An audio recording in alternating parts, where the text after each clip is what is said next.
si on se positionne dans la causalité, il y a cette fois-ci, il y a 10 raisons d'être optimiste, enfin, d'interpréter positivement la crise.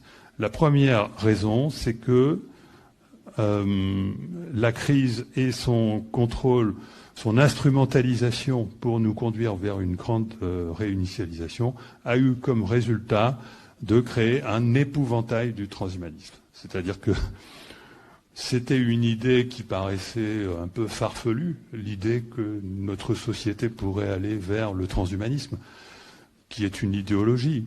C'est le comble de l'idéologie matérialiste. Certaines personnes en parlaient, des écrivains. On nous a même fait la publicité de ça dans beaucoup de colloques en France, parce que tout ça, c'est issu de l'université de la singularité, je crois, qui est née aux États-Unis dans les années, je ne sais plus si c'est 2005 ou 2015, là, je fais peut-être une grosse erreur, mais enfin, autour de 2010. Et donc, il y a eu énormément d'argent qui a été investi pour nous évangéliser à ce transhumanisme, mais il ne nous a jamais, jusque-là, avant le Covid, paru menaçant. Par contre, lorsqu'on a compris que, à travers les livres de Klaus Schwab, ou de certaines conférences, ou certaines déclarations de Harari, qui est l'intellectuel de la du Grand Reset, lorsqu'on a compris que finalement c'était assez effrayant le tableau qui allait suivre, donc le Great Reset, on vous avait vu passer dans les médias, pas mainstream évidemment, mais bon, tous les médias alternatifs où on peut encore s'exprimer comme Telegram, vous avez vu passer certainement beaucoup de vidéos qui vous ont décrit ce tableau effrayant. Et donc aujourd'hui, les gens sont avertis que, attention, on va vers quelque chose de dangereux. Et donc c'est une bonne nouvelle, puisqu'on est averti. La deuxième bonne nouvelle, c'est qu'on s'aperçoit aujourd'hui que finalement, c'est à peine si on n'acte pas dans les médias mainstream, cette fois-ci, que le pass vaccinal est inutile, puisqu'il est reconnu maintenant dans les médias mainstream que le virus ne protégeait pas contre la transmission. C'est Pfizer lui-même qui l'a avoué. Ça a créé beaucoup de débats, beaucoup de remous, mais bon, voilà, c'est quelque chose qui est quand même assez chaud, hein, parce que beaucoup de gens vont devoir s'habituer à l'idée que on leur a menti.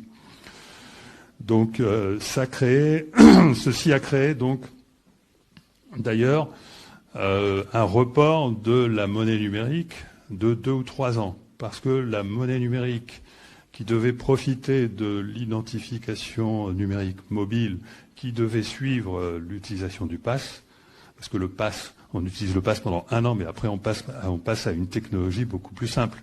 On ne va pas demander éternellement aux gendarmes et aux serveurs de contrôler des passes. Donc si par contre on porte en poche un petit machin qui n'est même pas un mobile, hein, juste un identifiant, hein, ça peut être minuscule. Quelque chose que la 5G va reconnaître, le Wi-Fi, tout ce que vous voulez, et qui nous identifie. La borne peut parfaitement contenir le programme qui va chercher sur un cloud si vous avez le droit d'entrer. Et donc c'est d'ailleurs ça qui est utilisé comme base du projet d'euro numérique. L'euro numérique, c'est un projet qui consiste à vous affecter sur un serveur qui dépend de la Banque centrale européenne un ensemble de données concernant vos moyens de paiement reliés à des services que vous pourriez demander. Et pas besoin de logiciel que vous portez, pas besoin de carte bleue ni quoi que ce soit. La simple détection de l'identifiant par une borne fait que donc vous payez automatiquement, même sans savoir que vous payez, comme c'est déjà le cas avec le pass pour les autoroutes. Mais là, cette fois-ci, ce serait généralisé. Hein. Donc on voit bien le lien, parce que donc ça, c'était prévu pour 2024, l'euro numérique. Et récemment, il y a eu des déclarations comme quoi, c'est Christine Lagarde qui le redit, ce sera plutôt pour 2026 ou 2027. C'est logique, puisque le pass vaccinal ne marche pas. Ils vont peut-être réessayer, ou alors peut-être qu'ils comptent maintenant sur le pass énergétique, ou sur d'autres moyens de parvenir à cette monnaie numérique identifiante, contrôlante. Et donc c'est une bonne nouvelle. C'est retardé. Et je pense que la peur du système de contrôle va avoir l'effet contraire. Bon, quatrième bonne nouvelle, on s'est aperçu que si le virus revient, maintenant on a des médicaments qui sont très efficaces, puisque maintenant il est de notoriété publique que l'ivermectine et l'hydroxychloroquine fonctionnaient. Donc là, ça va être difficile à vivre pour tous ceux qui nous ont raconté le contraire, puisque maintenant c'est les publications scientifiques à ce sujet qui foisonnent. Raoult avait raison. Je ne devrais pas le dire, je vais me faire incendier, mais bon. Cinquième bonne nouvelle, mais qui n'est pas une bonne nouvelle pour les personnes qui se sont faites vacciner, quoi qu'on peut revenir en arrière, c'est que les effets secondaires vont définitivement empêcher la gouvernance mondiale de continuer à nous imposer la vaccination. Et donc on va échapper au moins à la vaccination obligatoire. Les gens qui veulent se faire vacciner. Moi, je ne suis pas anti-vaccin. On m'a taxé d'anti-vax. Des scientistes m'ont taxé d'anti-vax. Je suis anti-pass. Je croyais au vaccin. Enfin, d'ailleurs, c'est pas un vaccin. Je crois toujours au vaccin. Ce qu'on nous a proposé là n'est pas tout à fait un vaccin quand même. Mais la plus grande nouvelle, je pense que c'est que finalement toute cette affaire a complètement décrédibilisé l'Occident et ses élites, et notamment ces élites mondialistes qui voulaient nous emmener vers ce que vous savez au moyen de ce que vous savez. Maintenant, j'ai déjà tout dit. Et c'est ça qui a créé donc une scission chez les mondialistes. La huitième raison d'être optimiste, c'est que du coup, comme on a fait cette grosse bêtise en plus, bon, à cause des Américains qui ont détruit les... Enfin, c'est nous les Américains, c'est pareil. Hein. On a bousillé les oléoducs, enfin les gazoducs.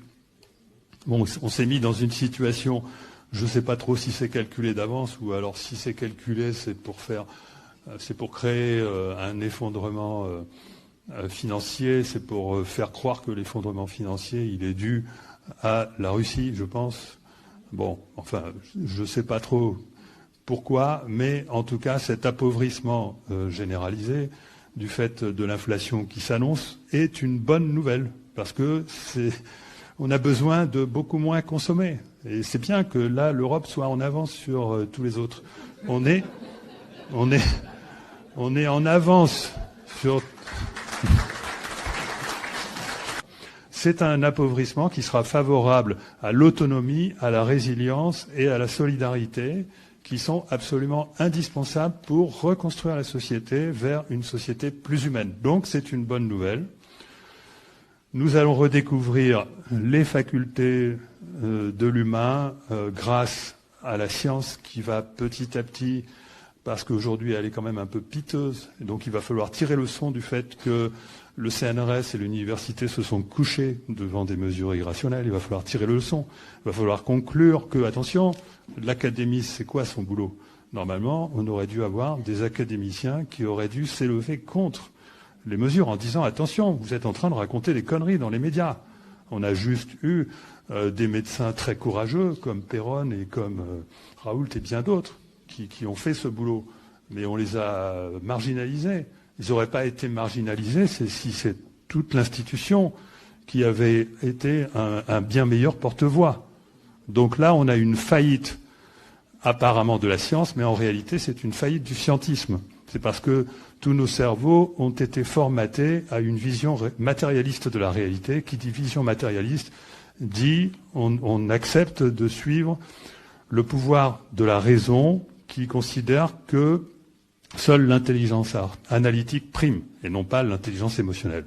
Les scientifiques, comme vous le savez, considèrent que les émotions, c'est de la chimie du cerveau. D'accord ? Là-dessus, vous allez voir, ils ont vraiment complètement tort, parce qu'on est en train de découvrir aujourd'hui des pouvoirs extraordinaires que les médias attribuent au cerveau, alors qu'il faut plutôt les attribuer à la conscience. On verra que la conscience est non locale.